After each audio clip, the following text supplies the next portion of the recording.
Voilà, donc je me retrouve recruté par l'Orstom. Je indique d'ailleurs que je suis encore en Algérie, donc sur mes grands chantiers, que je ne suis pas disponible, je vais finir mes missions là-bas. Ils m'ont dit, bon, d'accord, finissez votre mission et on vous recrute quand vous avez fini. Donc j'ai découvert l'Orstom.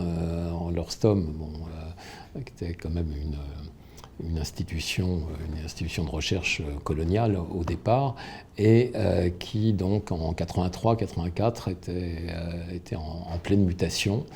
Et notamment au niveau des sciences sociales, il y avait vraiment une volonté de se démarquer complètement de tout le passé colonial. Et je dirais qu'il y avait une orientation ouvertement progressiste. L'anthropologie économique marxiste était assez forte à l'Orstom. Il y avait aussi quelqu'un comme Ballandier qui avait beaucoup marqué l'institution. Alors moi, je ne connaissais pas du tout cette institution parce que donc il avait surtout travaillé en Afrique et puis après en Amérique du Sud, mais quasiment pas en Asie. Et ils étaient à la recherche, je dirais, il y avait toute une dynamique autour notamment d'un département qu'on appelait le département H, qui était, oui, alors on m'a dit après, oui, ça fait très services spéciaux, quand on disait je viens du département H, et qui a été dirigé par quelqu'un d'assez extraordinaire, malheureusement décédé il n'y a pas très longtemps, qui s'appelait Roland Vast, qui était un polytechnicien, qui est passionné de sociologie, et plus tard de sociologie des sciences notamment. Et voilà, et il essayait de définir pour ce département donc des objets de recherche nouveaux, des axes scientifiques nouveaux, et donc il a développé donc en anthropologie urbaine, anthropologie de la maladie et anthropologie des sciences. Et moi, j'ai été pris sur un programme de socio-anthropologie des sciences. Et en fait, le jury qui m'a recruté, dans le jury qui m'a recruté, il y a des anthropologues comme Jean-Pierre Dozon, sociologue, Roland Vast, Yvan Châtelain, qui était quelqu'un qui travaillait en histoire des sciences, et notamment en histoire de la pédologie, dont il était un spécialiste. Et surtout, il y avait Bruno Latour. Et Bruno Latour, qui à l'époque était pas très connu, était pas vieux. Et je pense que ce qui les a intéressés dans mon profil, c'était le fait, alors à la fois j'avais une formation en philo, histoire des sciences, mais aussi mes expériences aussi en coopération scientifique à Hong Kong, et puis ces expériences de négociation entre paysans, ingénieurs, chefs de chantier, etc., en Algérie. Et voilà. Et donc ils m'ont recruté pour participer à un programme de sociologie des sciences. Alors, sociologie des sciences, je ne connaissais pas vraiment. Et puis c'était une discipline qui émergeait, notamment avec les travaux de Latour. Et donc je me suis un peu plongé dedans. J'ai suivi les séminaires de Bruno Latour et de Michel Canon à l'école des mines. Et j'ai essayé de voir une thématique de recherche, un angle d'attaque pour sociologie des sciences qui pouvait être intéressant et qui concerne l'Asie. Une des raisons pour lesquelles aussi j'ai été recruté, c'est que l'Orstom voulait s'ouvrir sur l'Asie. Et donc j'étais une sorte un peu de scout pour de nouveaux programmes en Asie. Enfin, on a été 2 ou 3. Denis Vidal m'a rejoint après, lui pour l'Inde, voilà, 2 ans après. Et en fait, assez vite, je me suis intéressé j'ai fait des missions, je suis retourné à Taïwan, je suis allé en Corée. Je me suis intéressé à la mise en place de phénomène qui était assez récent, en tout cas dans la région, qui était des technopoles, mise en place de Science Park, où il y avait une rencontre entre chercheurs et ce qu'on dirait aujourd'hui être des start-up, donc innovation technologique et recherche mélangée. Et puis finalement, on m'a conseillé d'aller à Singapour et j'ai passé 3 ans à Singapour, accueilli à l'ISEAS, Institute of Southeast Asian Studies, qui était une institution donc, de recherche singapourienne, mais travaillant sur la région Asie du Sud-Est. Et dans ce cadre, j'ai travaillé d'une part sur l'émergence, je dirais, d'une recherche singapourienne et le développement notamment d'une petite technopole, Science Park, qui venait juste d'être créée. Et j'ai travaillé aussi sur les politiques scientifiques dans la région, notamment en Indonésie et en Malaisie. Singapour, donc j'ai travaillé dans cette petite technopole avec des enquêtes assez intéressantes dans une ambiance évidemment très compétitive, je veux dire, entre chercheurs et donc start-up. Et enquêtes qui au début ont été assez encouragées d'ailleurs par le ministère de la Recherche singapourien. Et puis peu à peu, il y a eu une espèce de méfiance. Ils se sont demandé pourquoi je m'intéressais à ça, s'il n'y avait pas derrière un peu d'espionnage industriel ou scientifique d'ailleurs. Et je dirais que les enquêtes ont été plus difficiles. Mais j'en ai tiré quand même un certain nombre d'analyses de la anthropologie, je dirais, politique de la recherche à Singapour et montrer que, en fait, contrairement à cette idée qu'on a d'une communauté nationale, d'une communauté scientifique nationale, communauté de recherche qu'on essaie de faire, eux avaient une perspective presque cynique, je dirais, c'est-à-dire qu'ils ont immédiatement, donc quand je suis arrivé, il n'y a quasiment pas de recherche à Singapour, et ils ont misé très très vite sur, je dirais, des secteurs rentables rapidement, notamment les biotechnologies et l'intelligence artificielle. Donc ils n'avaient pas l'idée de développer vraiment une communauté nationale avec des formations, etc. Tout de suite, ils ont engagé des experts internationaux de très haut niveau qu'ils ont payé très cher. Donc une sorte un peu de mercenaires de la science qu'ils ont engagés et pour les aider à développer donc des structures scientifiques sur place, mais sans l'idée vraiment d'une formation, je dirais par le bas. Et ce qui m'intéresse aussi, c'était d'étudier donc une espèce d'idéologie de l'excellence qui était diffusée dans toute la société à ce moment-là. Il y avait même des grands panneaux, soyez excellents. Il y avait des émissions à la télévision où chaque corps de métier devait venir expliquer ce qu'était l'excellence dans son domaine, etc. Donc on baignait dans cette idéologie de l'excellence.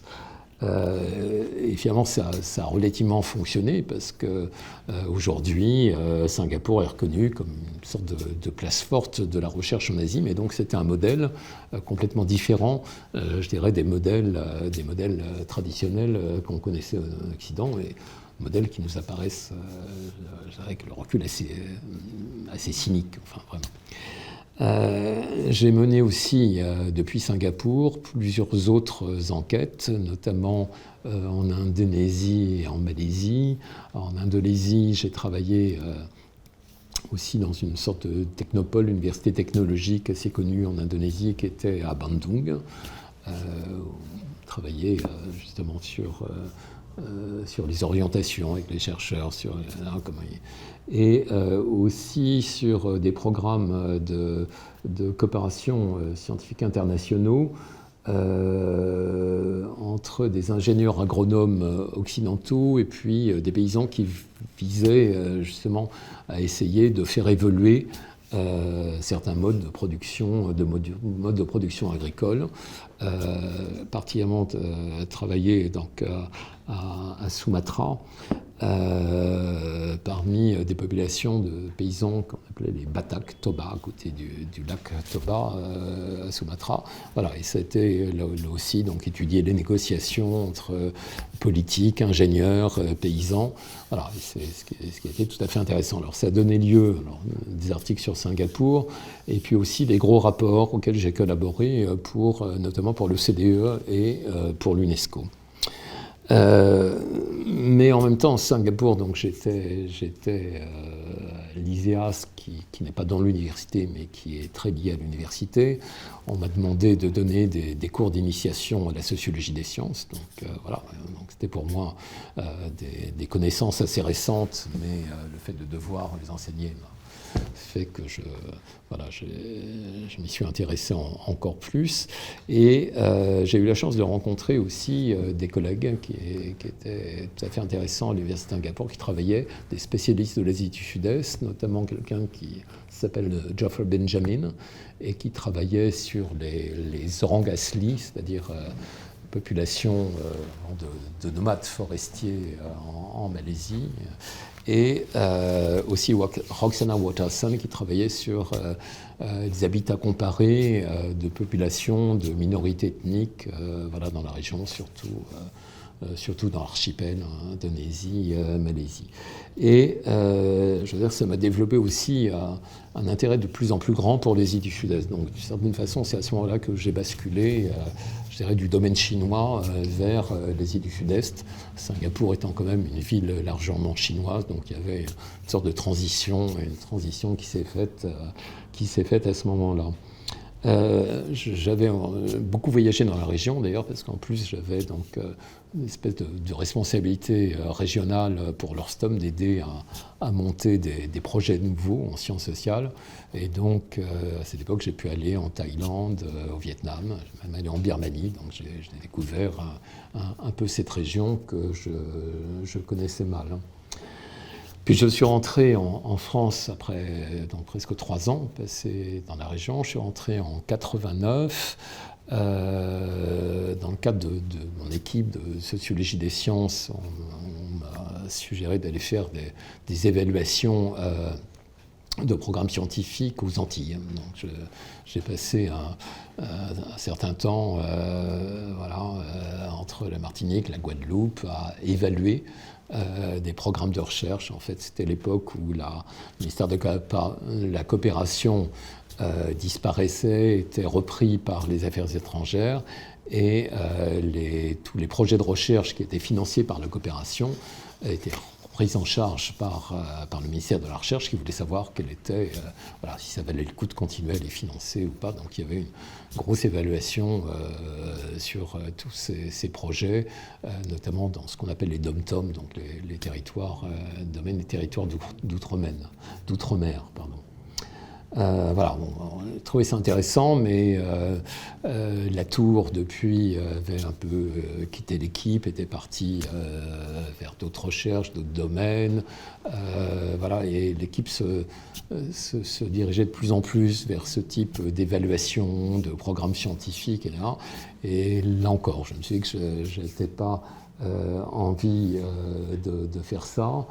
Et donc j'ai changé à ce moment-là encore d'orientation, et j'avais fait une mission au Vietnam, et j'avais un intérêt pour le Vietnam, et notamment pour la façon dont le Vietnam avait pu se rétablir, je dirais, après la guerre qui avait suivi durant 20 ans. Comprendre comment une société se relève d'une guerre quasi totale. Et alors, évidemment, la guerre du Vietnam, ça a marqué toute mon adolescence. C'était, je dis, les premières manifestations, c'était une manifestation contre Nixon à Paris au moment de la guerre du Vietnam. Voilà, donc j'ai été militant contre la guerre du Vietnam, et je conservais, je dois dire, un certain intérêt pour voir ce qui avait pu se passer ensuite. À ce moment-là, j'ai intérêt pour le Vietnam, mais aussi plus largement pour l'Asie du Sud-Est et puis pour l'Indochine. Et là encore, je plonge, je dirais, dans toute l'ethnographie de l'Indochine que j'avais peu lue, en fait. Donc je découvre Condominas, je découvre Jacques Dourne, et avec un intérêt grandissant, je dirais, pour les minorités ethniques prises dans la guerre du Vietnam. Je rencontre Condominas, donc à certaines occasions, on fait un entretien ensemble, puis on devient très liés. Et voilà, et c'est quelqu'un que je vais croiser, rencontrer, fréquenter durant très longtemps, jusqu'à sa disparition, et qui d'ailleurs à un moment donné me demande de reprendre son séminaire à l'EHESS. Donc c'était pour moi une rencontre importante et très sympathique, surtout. C'était très drôle, donc on riait beaucoup ensemble. Et puis aussi à ce moment-là, je quitte un peu le groupe travaillant sur la sociologie des sciences, et au sein de l'Orstom, j'en rejoins un autre, dans lequel il y a Marie-Josée Jolivet, Michel Agier et d'autres, et qui travaillent sur les constructions identitaires. Et là encore, je tombe sur une équipe très dynamique, avec des rencontres extrêmement intéressantes, des rencontres régulières, des colloques, des journées qu'on organise, dans lesquelles viennent Marc Auger, Jean-Pierre Dozon, André Marie, enfin tout, voilà, donc, qui se retrouvent un peu au cœur aussi de tout un groupe d'ethnologues africanistes, américanistes, et donc avec quelques asiatisants dont je fais partie. Et puis, je m'intéresse aussi beaucoup à l'anthropologie de la guerre. Alors, il se trouve que j'ai un de mes plus vieux amis aussi, avec lequel j'ai milité, était Christian Geffray, qui lui aussi finalement a rejoint l'Orstom 3 ou 4 ans après moi, et qui lui avait travaillé sur la guerre au Mozambique. Et un très bel ouvrage donc, sur la guerre au Mozambique, la cause des armes. Et ensuite, travailler au Brésil sur la violence. Il était intéressé par la violence, la guerre. Et on commence à réfléchir ensemble donc, sur ces thématiques. Il y a des séminaires qui sont organisés à l'Orstom, mais aussi à l'EHESS. Et on travaille aussi avec des membres d'ONG travaillant dans des zones de conflit. Et donc on forme toute une sorte de réflexion sur la guerre, l'intervention, l'anthropologie de la guerre, comment la guerre comme phénomène social, etc. Du coup, je monte, je vois une sorte d'articulation entre, je dirais, l'anthropologie des sciences et l'anthropologie de la guerre, donc l'anthropologie de la technologie et l'anthropologie de la guerre, et je monte un projet sur transformation, les reconstructions identitaires donc de minorités ethniques prises dans la guerre d'Indochine puis du Vietnam.